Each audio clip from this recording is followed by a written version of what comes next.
दुखत नाही, पण आज आमच्या घरी खूप छान घडलंय म्हणून आमच्या आनंदात आपल्याला सहभागी करून घ्यायला आले।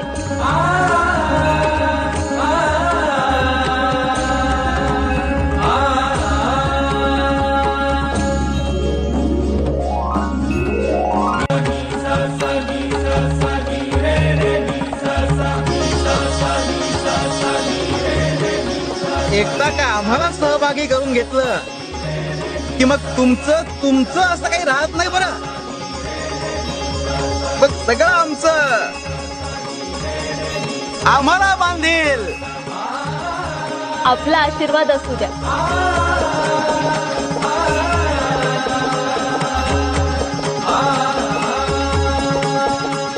तुझं मातृत्व कायम अबाधित राहू।